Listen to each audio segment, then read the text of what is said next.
Assalamualaikum warahmatullahi wabarakatuh. Bertemu lagi dengan saya. Pada video kali ini, saya akan menjelaskan mengenai hubungan interpersonal. Oke, sebelum kita masuk secara konseptual mengenai hubungan interpersonal ini, saya akan menjelaskan bagaimana korelasi antara komunikasi interpersonal dengan hubungan interpersonal.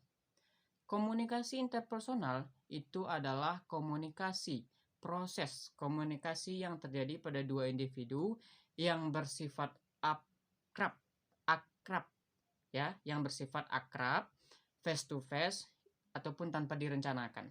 Jadi, di dalam komunikasi interpersonal itu terdapat namanya hubungan interpersonal. Hubungan interpersonal itu biasanya kita kenal dengan konsep relationship is more important than content. Artinya apa? Terkadang hubungan itu lebih penting daripada isi komunikasinya. Nah, untuk yang ini saya akan jelaskan nantinya beserta contoh kasusnya.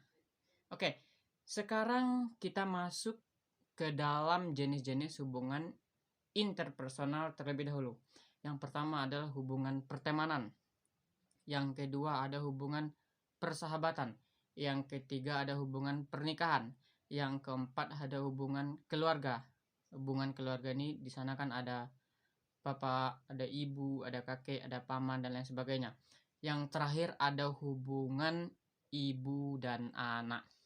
Oke, sekarang kita masukkan terlebih dahulu yang hubungan 1, 2, 3, yang hubungan interpersonal persahabatan, pertemanan, dan pernikahan itu bersifat direncanakan.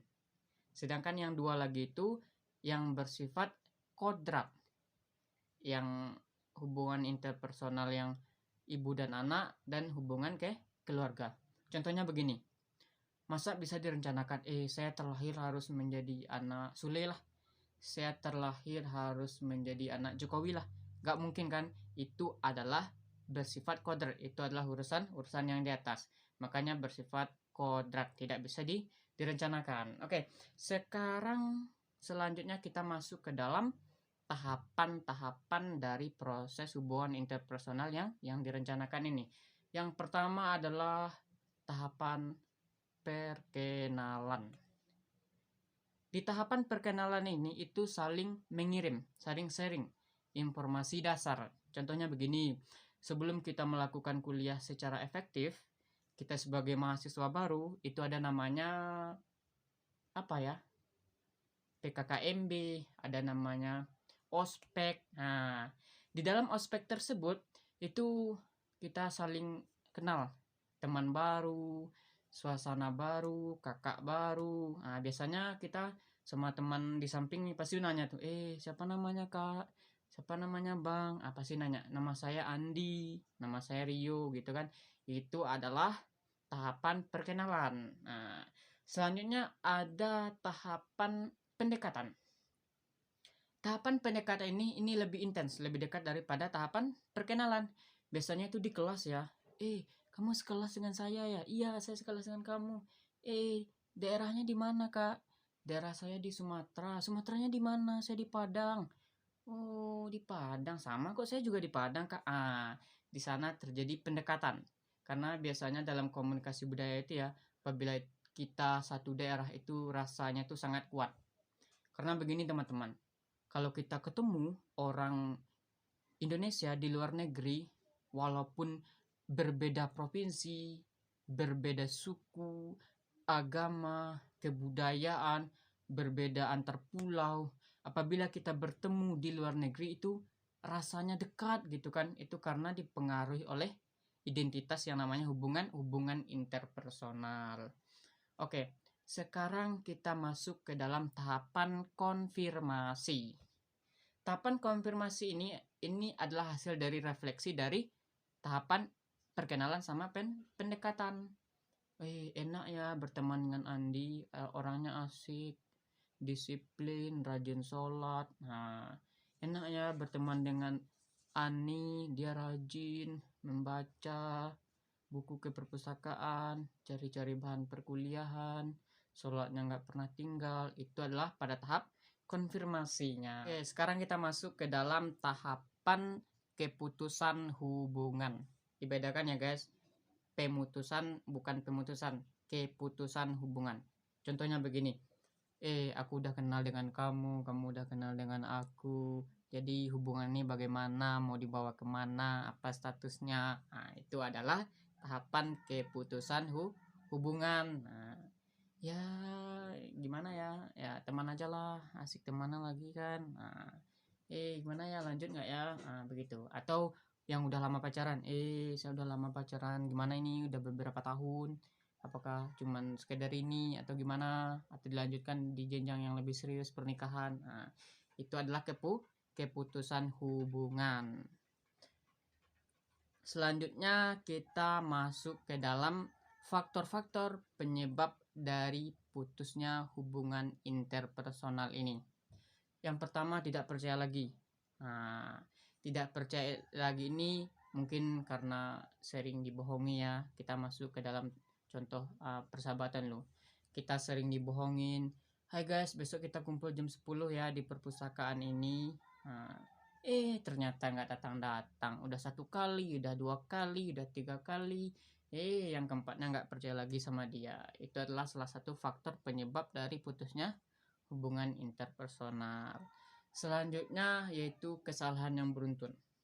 Jadi gini nih, misalkan kita sahabatnya ataupun pacarnya gitu kan, sering berbuat kesalahan dia, beruntun, berulang-ulang kali, tidak juga diperbaiki, dimaafkan juga dibuat lagi.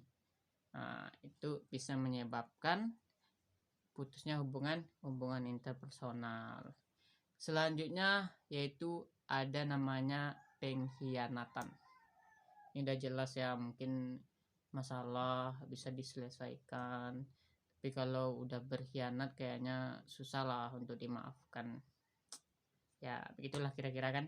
Oke, selanjutnya faktor penyebab putusnya hubungan interpersonal ini adalah konflik yang berkepanjangan. Nah, gitu kan, karena kita sering bertengkar sama pasangan, gak selesai-selesai, dimaafkan, buat lagi.